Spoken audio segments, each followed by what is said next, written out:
Hola chicos, espero estén súper bien el día de hoy. Pues ahora me presento con ustedes. Yo soy la licenciada en acupuntura humana rehabilitatoria, Samantha Campos, y yo voy a ser la encargada justamente de impartirles todos los temas que corresponden a lo que es la iridología como un método de diagnóstico que pueden implementar dentro de sus terapias. El día de hoy vamos a ver en cuanto a la introducción, un poco de los antecedentes históricos, como la parte un poquito más tediosa de este tema. Pero la verdad es que es un tema bastante cortito por fortuna. Eh, y vamos a hablar les voy a compartir un poco mi punto de opinión respecto a este tipo de diagnóstico, ¿de acuerdo? Entonces, iniciando con el tema, vamos a ver como tal su correspondiente definición. En este caso, de antecedentes históricos, tenemos que es un método de grado clínico que consiste en la observación o mirar el ojo y dar un juicio basado en los signos observados. ¿A través de qué? Del tejido que se puede observar allí.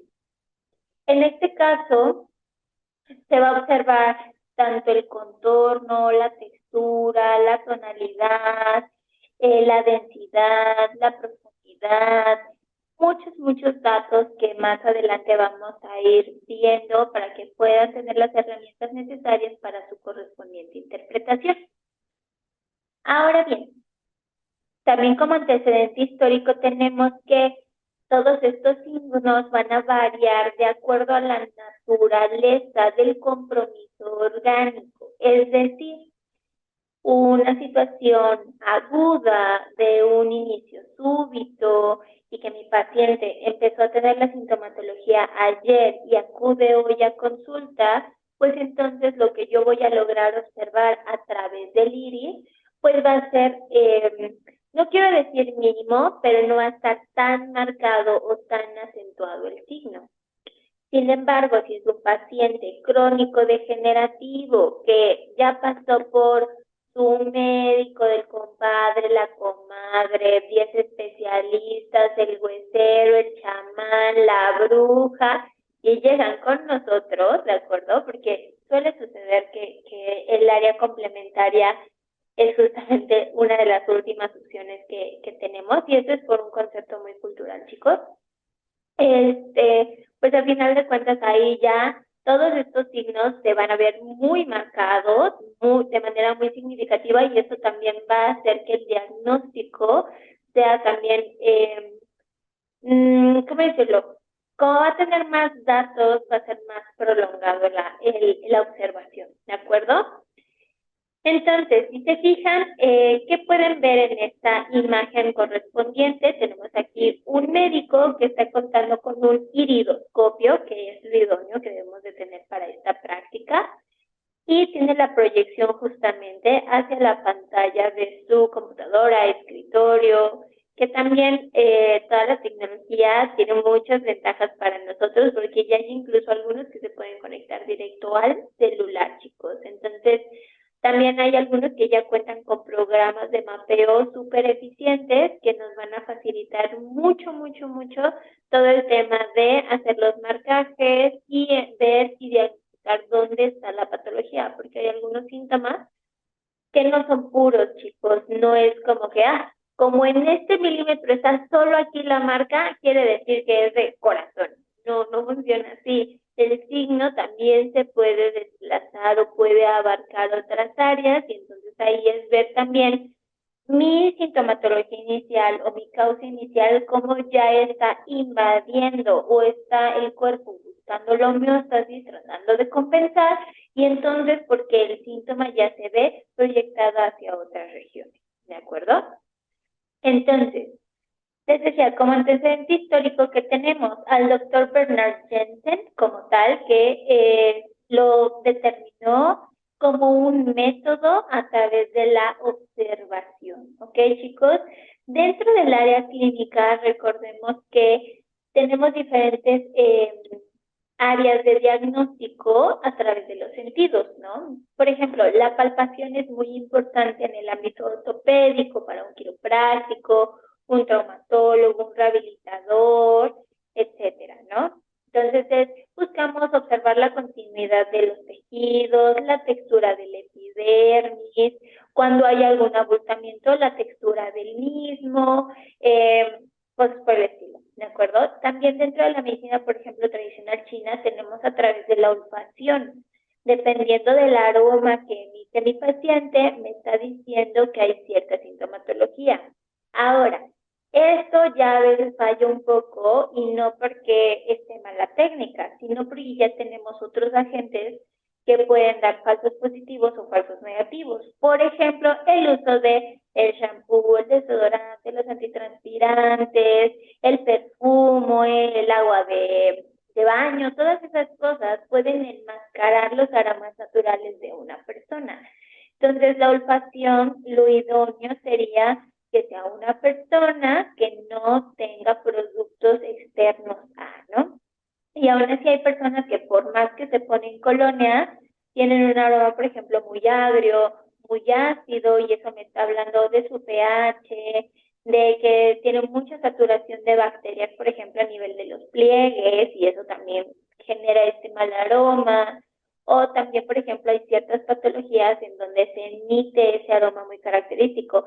O, por ejemplo, las personas que se están suplementando con, por ejemplo, la tribedosa, la bellodex, el complejo B, emiten un aroma muy característico, ¿de acuerdo? Entonces, eso es a través de la olfacción. El gusto realmente no se usa, pero, por ejemplo, como dato curioso, la diabetes, antes una forma justamente de analizar los niveles de azúcar de la sangre de mi paciente era probando la orina. Porque, pues, a final de cuentas, el riñón, a través de la filtración de la sangre, elimina esta macromolécula, ¿no? De la glucosa. Entonces, digo, también hay otras técnicas donde yo dejo mi vasito de orina en el patio y si se llena de hormigas, pues evidentemente me está hablando de una alta saturación de glucosa, ¿ok? En este caso, la observación inicia desde que mi paciente llega al consultorio. Es decir, si yo veo que mi paciente tiene una marcha antiálgica, pues uno dice, bueno, pudo haber tenido un trauma o tiene alguna compensación biomecánica que puede ser de origen congénito, puede ser secundario a un proceso quirúrgico, ¿no? También la actitud que se observa, si mi paciente trae una postura de caída, pues puede ser que sienta mucho dolor, que emocionalmente ya esté alterado, comprometido, etcétera, etcétera, o puede ser un efecto secundario también de los medicamentos, ¿ok? O en cambio, si viene demasiado erguido o con una postura muy rígida, pues maneja niveles altos de tensión, o tal vez no quería venir y se está resistiendo, ¿de acuerdo? Entonces, la observación es una de nuestras mejores herramientas, ¿ok?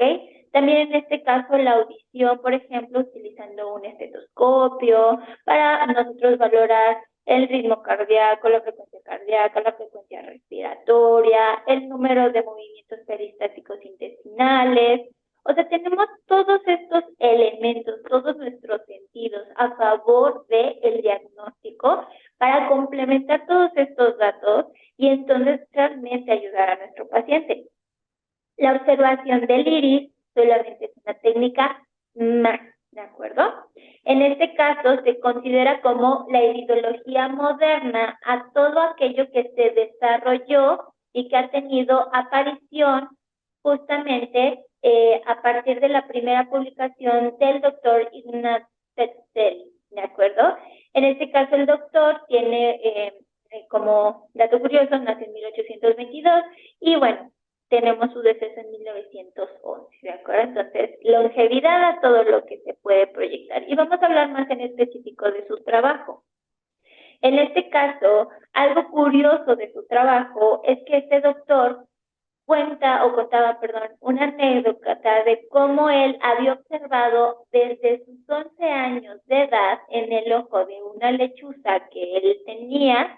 Realmente no entiendo por qué tiene una lechuza de mascota, pero él tenía una lechuza que él pudo notar la aparición y de un signo a través de la evolución en el iris de esta lechuza. ¿Por qué?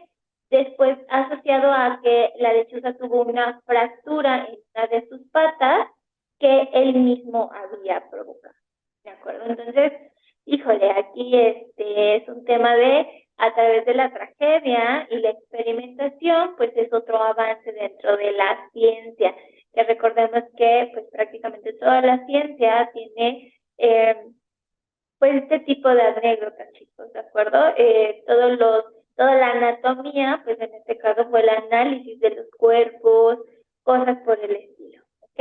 Entonces, pues bueno, entonces dijo, ok, ¿por qué si una fractura está tan marcado aquí en el ojo? Empezó a hacer la asociación y a partir de ahí iniciaron todos sus análisis, ¿ok? Otro dato de este doctor es que en 1880 él publicó el trabajo titulado, le discúlpeme, no lo puedo pronunciar, pero por eso se los traduje, que es el descubrimiento en el campo de la naturaleza y el arte de la curación, ¿de acuerdo? Entonces, justamente a través de muchos de estos trabajos, habla también de un tema que vamos a ver más adelante, que es una crisis curativa. Ventajas y desventajas que tenemos al hablar de crisis curativas, que la sociedad en la actualidad está acostumbrado a ir a su médico de cabecera, alopático. Digo, aquí es muy común no sé, los médicos que están asociados a farmacias. Entonces está la farmacia, está el consultorio contiguo, y entonces la consulta es de un bajo costo, pero realmente no hay un seguimiento como tal de los pacientes. Es como muy, sí, o sea, es de yo hoy vine porque me sentía mal, tengo de paso, sí se hace un pequeño interrogatorio, pero no es una historia clínica extensa, y entonces no da la oportunidad de que se haga un expediente complementario con estudios, antecedentes heredofamiliares. Es muy por arribita del agua. No quiero decir que sean malos los doctores, chicos, solo estoy diciendo que el desarrollo de un vínculo con su paciente, y no estoy hablando emocional, sino dentro del campo ético, de realmente conocer a la persona que está delante de mí. No estoy viendo un conjunto de síntomas, estoy viendo en este caso a una persona que ha perdido el equilibrio en su interior, y entonces su cuerpo lo expresa con los síntomas correspondientes, ¿de acuerdo? Ahí se me fue. Ah, ya recordé. A lo que voy con este tipo de médicos es que muchas de las veces es, tengo dolor, paracetamol, ibuprofeno, chana, juana, perengana, ¿no? Entonces estamos acostumbrados a no querer sentir dolor, que es algo natural del instinto, pero al mismo tiempo dentro de la terapia no nos gusta sentir dolor, ¿no? Digo, insisto, es algo natural, pero es algo que a lo largo del tiempo también nos juega en contra, porque por eso desarrollamos dependencia, polifarmacia, muchas cosas hacia los fármacos, y entonces es nuestro primer instinto, pero ese tipo de medicina alopática también presenta secuelas, ¿ok?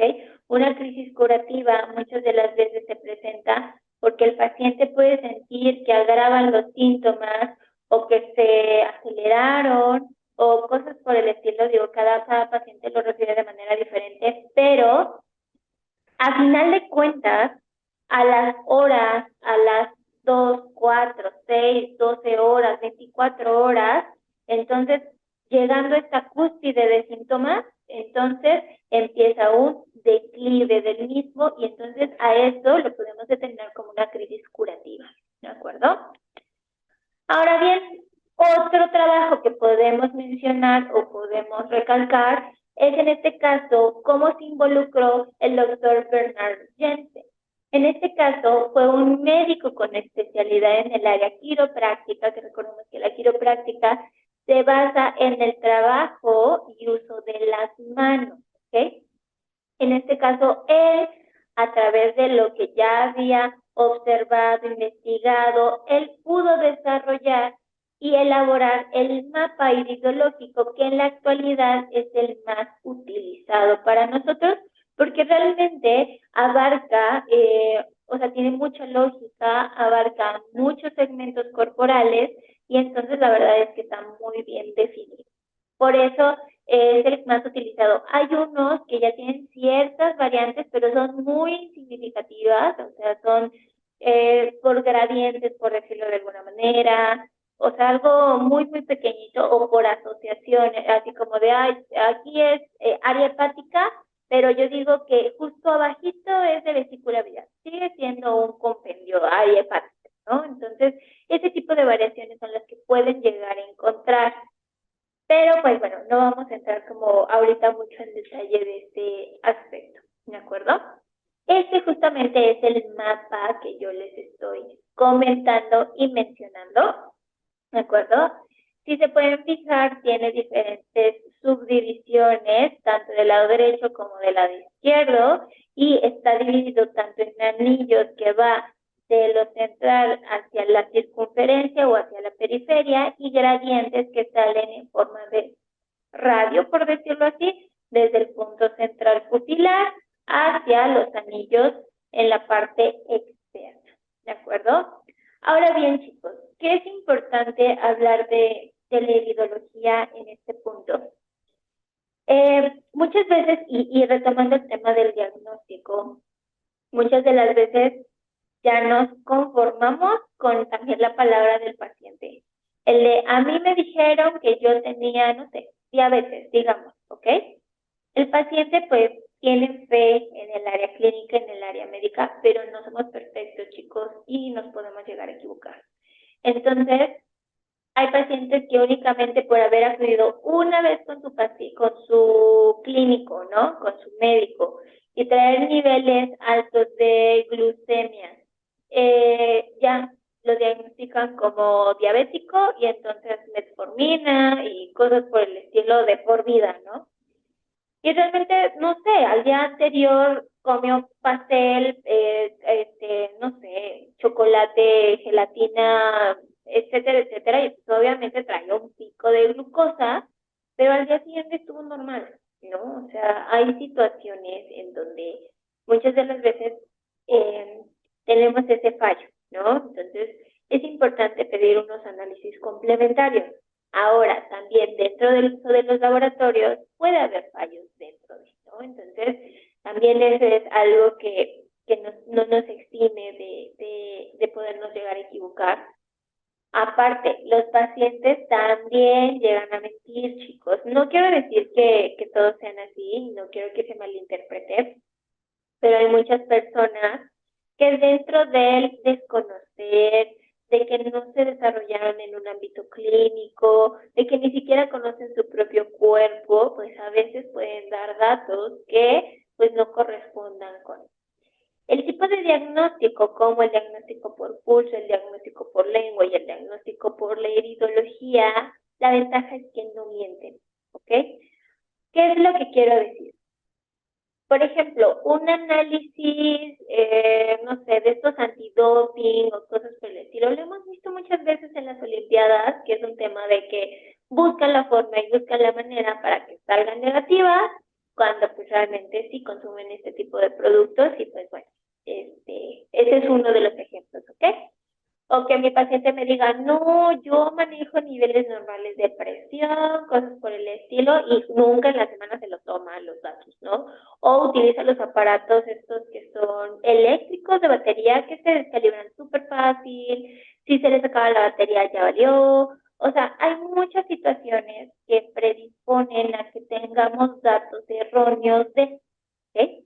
Ahora, por ejemplo, el diagnóstico por pulso que llegamos a utilizar en el área de la medicina tradicional china, sí llega a ser un dato subjetivo porque también depende mucho de la capacidad sensitiva del clínico que está tomando el dato. Y una vez que yo tomo el pulso, si yo le digo, Juanito, ven a ver, ¿tú qué sientes? Al yo haber realizado cierta presión o algo por el estilo, yo también puedo modificar ese dato. Entonces, eso entra todavía dentro de los objetivos, sin embargo, la verdad es una maravilla, ¿ok? Cuando uno desarrolla esa habilidad. Ahora, el diagnóstico por lengua y el diagnóstico por iris es muchísimo más objetivo. ¿Por qué? Lo mismo que yo estoy viendo, tú lo puedes ver. Porque es al mismo tiempo.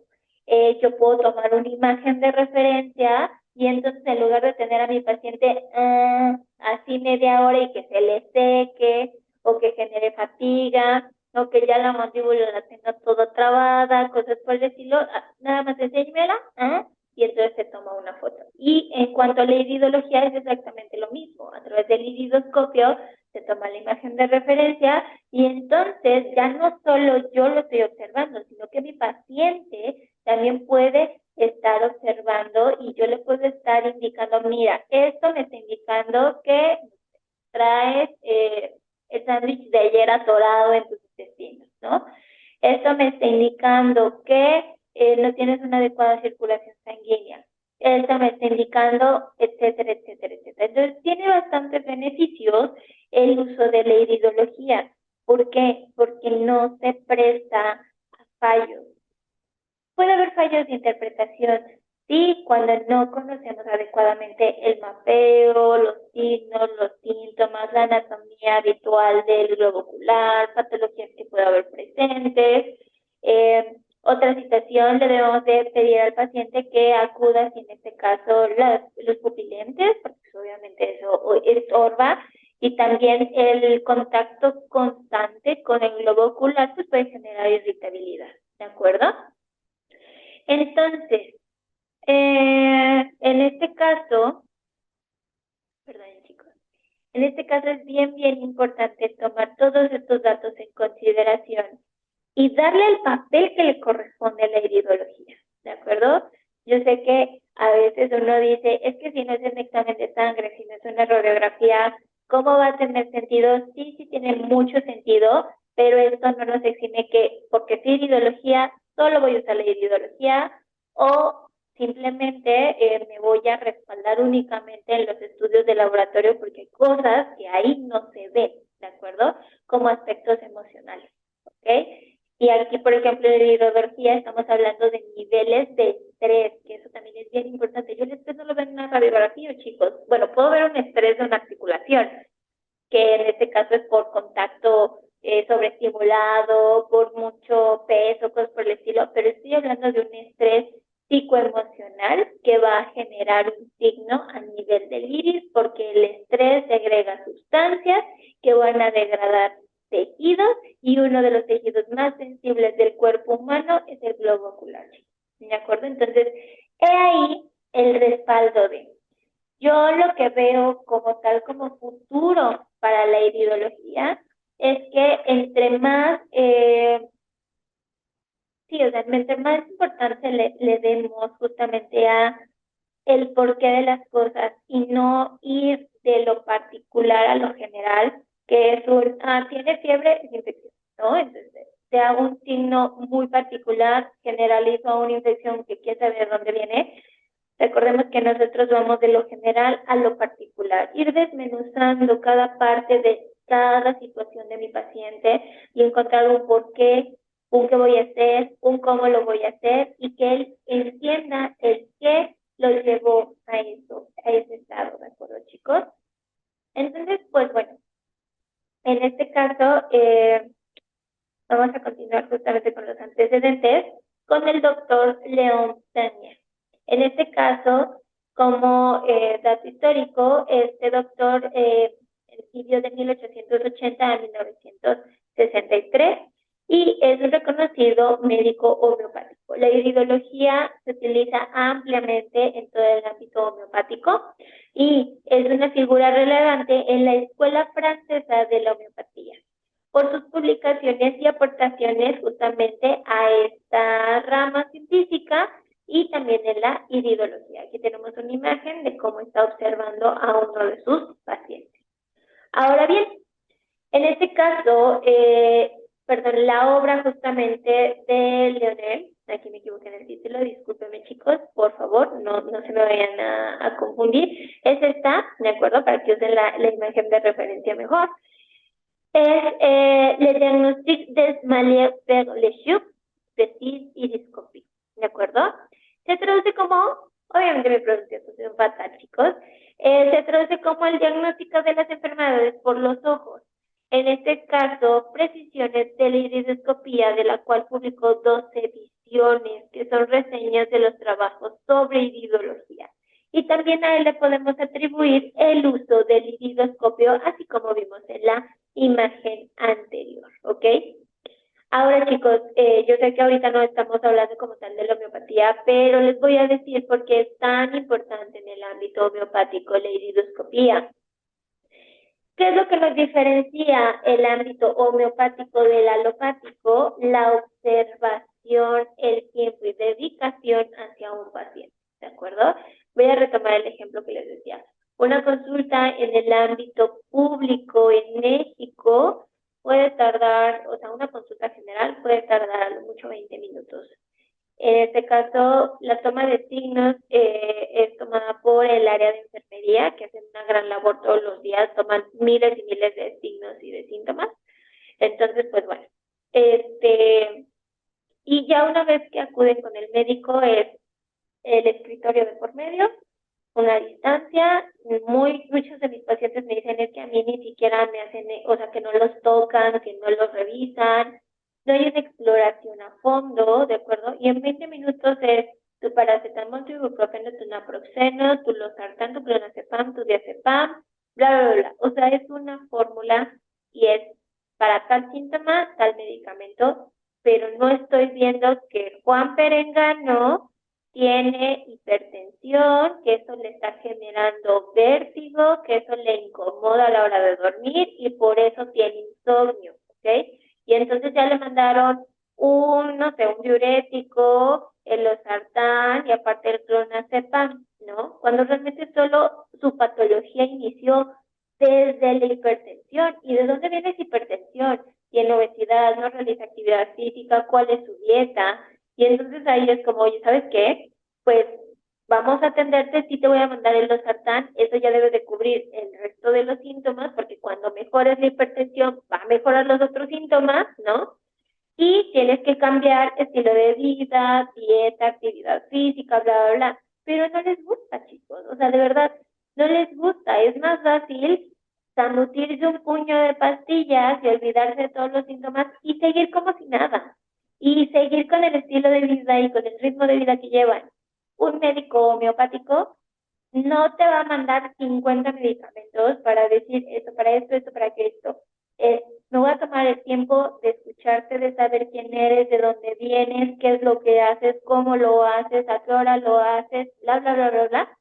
Y entonces te voy a mandar tal planta, te voy a mandar los chuchitos, te voy a mandar en tal concentración, en tal fotología, por tantos días, bla, bla, bla, bla, bla. Y entonces, aparte de eso, lo que estás haciendo es mal, es esto. Lo que requiere tu cuerpo es más agua, mejor alimentación, actividad física. Entonces, eso es lo que marca hoy en día la diferencia con los pacientes.